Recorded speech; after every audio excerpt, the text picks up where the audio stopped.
আমাদের প্রথমে হেডলাইন দেখতে হবে যে কোন টপিক্সের উপরে প্যাসেজটা আসছে, অ্যান্ড দেন চলে যেতে হবে সরাসরি কোশ্চেনগুলো কি দেখে নিতে হবে এবং সেখান থেকে আমাদের কিওয়ার্ড খুঁজতে হবে।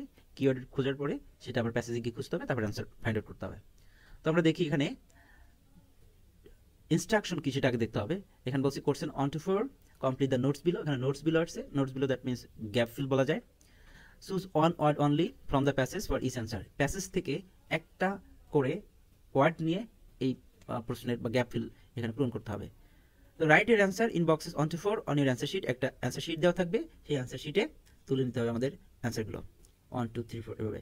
তো এখানে 1 থেকে 4 আসছে the nutmeg tree and fruit. Okay, আমরা এখন যে কাজটি করবো সেটা হচ্ছে এখান থেকে আমরা কিওয়ার্ড খুঁজবো। কিওয়ার্ড খোঁজার ক্ষেত্রে আমরা দেখে নিই যে কোন কিওয়ার্ডগুলো আমাদের নেওয়া উচিত হবে। ওকে, যেমন প্রথমে আসছে কি the leaves of the tree আর ড্যাশ ইন শেপ। তাহলে নিশ্চয়ই শেপটাকে আমরা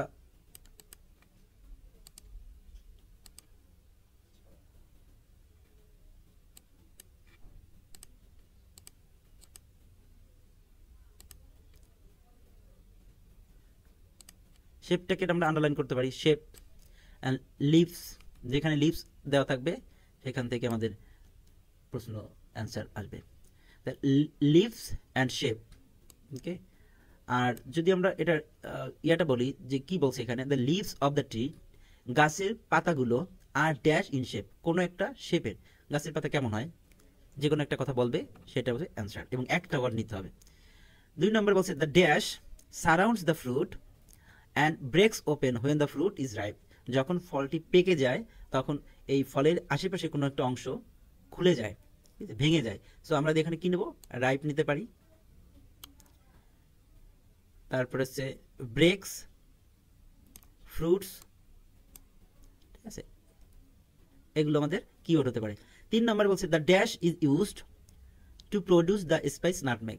অর্থাৎ কোনো একটা কিছু ব্যবহার করা হতো কিসের জন্য, স্পাইস নাটমেগ, এই নাটমেগটা প্রডিউস করার জন্য। তো আমরা এখানে কিওয়ার্ড হতে পারে produce, used and spice nutmeg. 4 নম্বরে the covering known as the aril is use to produce something.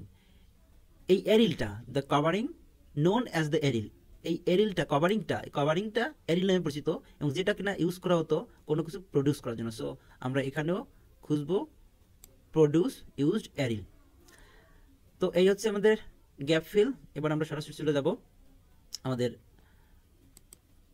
প্রশ্নে এবং সেখান থেকে আমরা দেখে নিব আমাদের কিওয়ার্ডগুলো কি কি আছে। তাহলে শেপ, লিপস, নাটমেগ, এটা সাধারণত প্রথমে আসছে, অর্থাৎ প্রথমে থাকার কথা। দেখি আমরা এই যে নাটমেগ অ্যাভেলেবল স্পাইস। তো আমরা এখান থেকে শেপ এবং আমাদের যে কিওয়ার্ড আছে সেটা খুঁজে নেব।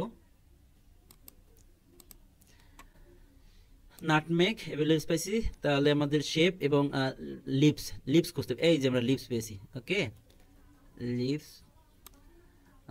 তো আমরা একটা জিনিস, যেখানে আমরা কিওয়ার্ড পাবো সেখানে সেন্টেন্সটা যেখানে শেষ হবে এবং শুরু থেকে আমরা পড়া শুরু করবো। ট্রিজ, তাহলে এখান থেকে আমাদের প্রশ্নটা সেন্টেন্সটা শুরু হয়েছে the tree is thickly branched with dense foliage. Okay, dense foliage পেয়েছি of tough dark green oval leaves. আমাদের লিভের কথা বলছে, লিভটা কোন আকৃতি সেটা।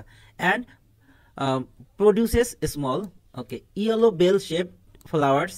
শেপের কথা এখানে পেয়েছি, flowers and pale yellow pear shaped fruits.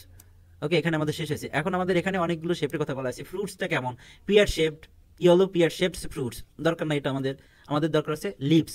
And ফ্লাওয়ার্সটা কেমন, বেল শেপড, তো এটা আমাদের দরকার নাই। এখন আমরা লিভস দেখবো, তাহলে লিভসটা কি shape, dark green oval leaves. তাহলে ডার্ক গ্রিন মানে বেশি সবুজ, ওভাল লিভস, ঠিক আছে, ওভাল লিভসটা কেমন, ওভাল। তাহলে আমাদের অ্যান্সারটা হবে ওভাল। ওকে, OVAL, ওভাল মানে কি ডিম্বাকৃতির। সো অ্যান্সারটা হবে ওভাল। তো আমরা চলে যাব অ্যান্সার, এখানে লিখবো আমাদের অ্যান্সারটা, এটা ওভাল, OVAL, ক্লিয়ার, OVAL, এটা হচ্ছে আমাদের অ্যান্সার। পরে অ্যান্সারটা the dash surrounds the fruit and breaks open when the fruit is ripe. তাহলে আমরা জানি গ্যাপ ফিলে সাধারণত সিরিয়াল মেনটেন করা হয়, যেখানে আমরা পাইছি অ্যান্সার তারপরে সাধারণত অ্যান্সার পাবো। তবে আমাদের কিওয়ার্ডস কি, ব্রেক এবং রাইপ। তাহলে এখানে বলা হয়েছে কি, যখন ফল পেকে যায় তখন তার বাইরের কোনো একটা কিছু সারাউন্ডস মানে তার বাইরের কোনো একটা কিছু ভেঙে যায়, খুলে যায়। তাহলে কি খুলে যেতে পারে, সাধারণত আমরা বুঝি যে তার আশেপাশে কি থাকে, একটা ফলের উপরে কি থাকে, খোসা থাকে। তো আমরা দেখি এরকম কিছু পাই কিনা। তো আমাদের রাইপ খুঁজতে হবে।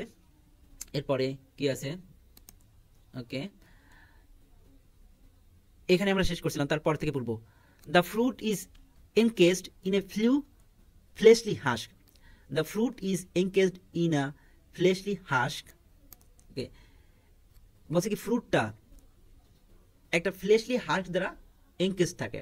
When the fruit is ripe, এই যে রাইপ পেয়েছি, যখন এই ফলটা পেকে যায়, দিস হাস্ক মানে কি, হাস্ক মানে কি, হাস্ক মানে কি আমরা জানি তুষ বা খোসা। ওকে, দিস হাস্ক স্প্লিটস, এই যে ভেঙে যায়, স্প্লিটস ইনটু আলাদা হয়ে যায়, two halves along a ridge running the length of the fruit. Okay, এখানে তাহলে কি আমাদের খোসা, এই যে ফ্লেশলি হাস্ক, এটা আমাদের আনসার ফ্লেশলি হাস্ক। কিন্তু এখানে আমাদের ফ্লেশলি হাস্ক যে কোনো একটি ওয়ার্ড নিতে হবে, তো সবসময় লাস্টের ওয়ার্ড যেটা সেটা আমাদের নিতে হবে H U S K, answer হচ্ছে H U S K, husk. Okay, husk, H U S K. পরেরটা বলছে কি, the dash is use to produce the spice nutmeg.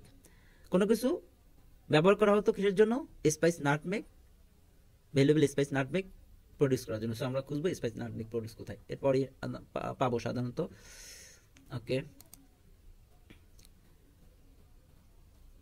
এখন আমরা দেখি যদি আমরা কিওয়ার্ড খুঁজি, স্পাইস নাটমেগ প্রডিউস কোথায় আছে, প্রডিউস প্রডিউস প্রডিউস, এই যে প্রডিউস এক্সেট্রা, তাহলে এখান থেকেই পাবো, এই এই এই সেন্টেন্স থেকে শুরু হয়েছে, কোথা থেকে, এইখান থেকে। ঠিক আছে, inside in a purple brown shiny sheet, shiny মানে কি উজ্জ্বল, ইনসাইড ভিতরে, in a purple brown shiny sheet 2 to 3 centimeter long by about 2 centimeter across, surrounded by a lacy red or crimson covering called an eril. এটা খুবই shiny একটা বীজ এবং সেটার দৈর্ঘ্য প্রস্থ বলে দিছে, অ্যান্ড সারাউন্ডেড বাই একটা মানে আবর্তিত বা আবরণ ছিল, লেসি রেড আর crimson covering called in aril, এটার নাম কি aril. Okay, this are the sources of two spice nutmeg and mace. তাহলে এই যে দুইটা, এই যে দুইটা জিনিস, এটা কি, inside in a purple brown shiny seed, একটা শিট এত centimetre across, surrounded by lacy red or crimson covering called in aril, এরিলটা, দিস এই দুইটা জিনিস আর দ্য সোর্সেস উৎস of the two spice nutmeg and mace, two spice মশলা, দুইটা মশলা, একটা হচ্ছে কি নাটমেগ অ্যান্ড হচ্ছে মেস, এই দুইটা তৈরির জন্য আমাদের উপরে যে গুলো দেওয়া আছে, অর্থাৎ শাইনি শিট দেওয়া আছে এবং resident or crimson covering Colin aryl, এই দুইটা জিনিস। তো এখানে দেখি আমাদের নাটমেগ প্রডিউসের ক্ষেত্রে কোনটা ব্যবহার করা হতো। এখন বলছে the former being produce from the dried sheet, former কোনটা, ফর্মার হচ্ছে নাটমেগ আগের অংশ, আগেরটা ফর্মার, আর লেটার হচ্ছে পরেরটা। সো নাটমেগ তৈরি করা তো ড্রাইড শিট থেকে, তাহলে আমাদের আনসার হবে ড্রাইড শিট, কিন্তু আমরা জানি one word only, so seed answer. কি অ্যান্সার, শিট, বীজ, clear. Okay, S seed, S W D, তাই না, এস ডাব্লিউ ডি। পরেরটা বলা হয়েছে কি, the covering known as the aril, ওই যে কভারিং যেটা ছিল আবরণ যেটা, এটার নাম কি, aryl is use to produce. আমরা এরপরেই সাধারণত পাবো, এই যে বলছে প্রথমটা উৎপাদন করা হতো ড্রাইড শিট থেকে, and the letter from the aryl, পরেরটা কি, এরিল, এরিল থেকে আসতো। তো পরেরটা কি, এরিলকে ব্যবহার করা হতো কিসের জন্য, এরিলকে ব্যবহার করতো মেস, এই যে মেস, এই মেসটা, মেস, এই মেস, এটা হচ্ছে আমাদের answer, M S C, mace. আবার দেখি এখানে কি বলেছে, the covering known as the aril is use to produce mace. Okay, M A C, M A C, M A C, তাহলে এখানে the covering known as the aril, এরিলটা is use ব্যবহৃত to produce mace, আর আগেরটা the seed is use to produce the spice nutmeg. তার মানে sheet আর aryl এই দুটা ব্যবহার করা হতো নাটমেগ এবং মেস, রাইট, শিট এবং এরিল এই দুটো ব্যবহার করা হতো নাটমেগ এবং মেস উৎপাদন করার জন্য। তো এখানে একটু ঘোরা দিয়েছে, এখানে বলছে the seed is use to produce the spice nutmeg, আর এখানে the covering known as the aril, এরিলটা ব্যবহার করতে টু প্রডিউস মেস। এটা হচ্ছে আমাদের গ্যাপ ফিল 1 থেকে 4।